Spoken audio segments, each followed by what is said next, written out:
আজকে এখানে উপস্থিত মুরব্বীগণ, আমার মায়েরা, খালারা, আত্মীয় স্বজনেরা, আমার ছোট ভাইয়েরা, ভাইয়ের বউরা এবং বিএনপি অঙ্গ সংগঠনের সকল নেতৃবৃন্দ, সবাইকে জানাই আসসালামু আলাইকুম ওয়া রাহমাতুল্লাহি ওয়া বারাকাতুহু। আপনারা জানেন 12ই ফেব্রুয়ারি আমাদের বহুল কাঙ্ক্ষিত নির্বাচন। যেই গত 3টা নির্বাচন হয়েছে, আপনারা ভোট দিতে পারেন নাই, ভোট দিলেও ভোটের ফলাফল পান নাই। সামনে আমাদের একটা অবাধ নিরপেক্ষ নির্বাচনের আশা আমরা করছি এবং আমাদের ভোট দানের সুযোগ আসছে। বিএনপি থেকে মনোনীত প্রার্থী এস.এম. জাহাঙ্গীর হোসেনের ওয়াইফ আমি, রাজিয়া সুলতানা লাভলি, আপনাদেরই আত্মীয়, আপনাদের বোন, আপনাদের খালা, আপনাদের ভাগ্নি।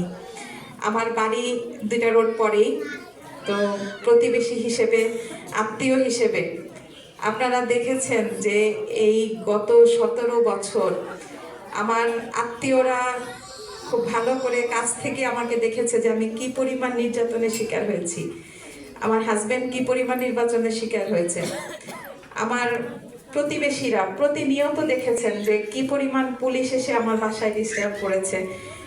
এমনকি আমার হাজবেন্ড যখন জেলে, তখনও পুলিশ আমার বাসায় এসে আমাকে ডিস্টার্ব করেছে। যে তখন অভিযোগ ছিল যে আপনার হাজবেন্ড জেলে আছে, আপনি নেতাকর্মীদের খোঁজ রাখছেন, আপনি নেতাকর্মীদের সাথে যোগাযোগ করছেন। ওই অপরাধের জন্য আমি কিন্তু পুলিশের নির্যাতনের শিকার।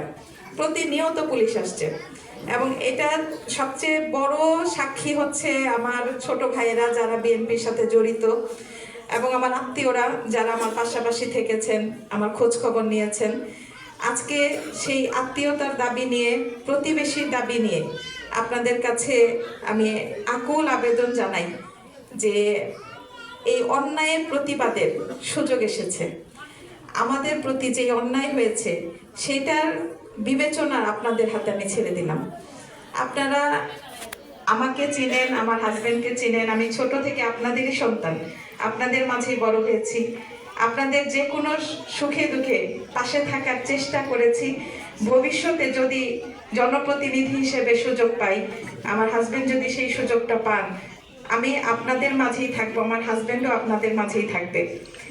আমি যেহেতু আপনাদের প্রতিবেশী, যে কোনো ব্যাপারে যে কোনো সময় আমার ঘরের দরজা আপনাদের জন্য খোলা থাকবে। কাউকে ধরতে হবে না, জিজ্ঞাসা করতে হবে না, আপনারা যে কোনো সময় আমার বাসায় এসে উপস্থিত হবেন, বলবেন যে আমার এটা দরকার।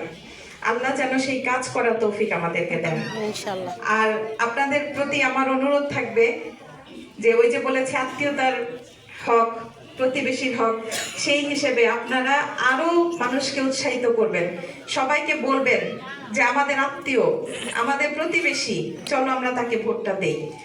আরো 10 জনকে আপনারা নিয়ে যাবেন ভোট কেন্দ্রে এবং আমরা চাই যে সুন্দর মতো সুষ্ঠু যে ভোট আমাদের সামনে